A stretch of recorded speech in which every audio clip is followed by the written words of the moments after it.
এক সেকেন্ডও সময় দিবে না। এই জন্য একটু হিসাব মেলানো দরকার রে যুবক ভাই, একটু হিসাব মেলানো দরকার আছে।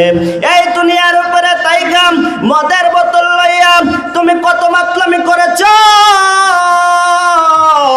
জমিন চাইলে তোকে ডাবায়া দিতে পারতো, কিন্তু জমিন দেয় না, কারণ মাটি যেমন নরম, ও মানুষ তুমি ওইরকম নরম হয়ে যাও, ঠিক কিনা?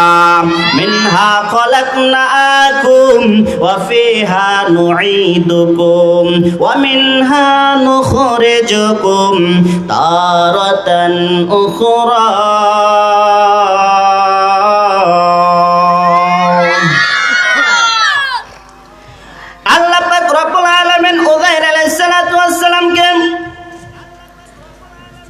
মৃত্যু দান করলেন।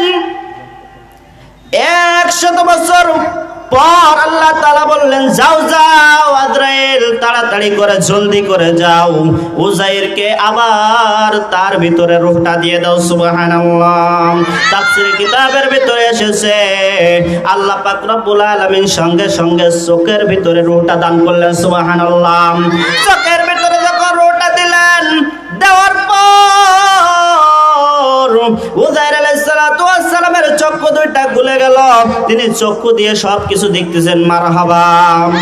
দেখতেছেন এই দুনিয়ার পরে দেখলাম মরুভূমি, দেখলাম বালি আর বালি, দেখলাম তরলতা গাছপালা কম, কিন্তু দেখতে পাই এখন সবুজ শ্যামলে ভরপুর। সুবহানাল্লাহ।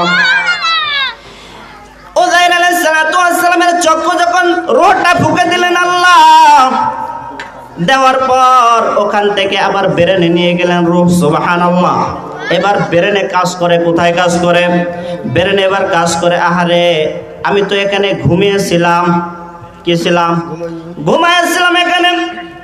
ব্রেন থেকে আল্লাহ তাআলা আবার হাতে রূহটা নিয়ে গেলেন। কোথায় নিয়ে গেলেন? হাতে যখন রূহটা নিয়ে যায়, হাতটা কাজ করে রে।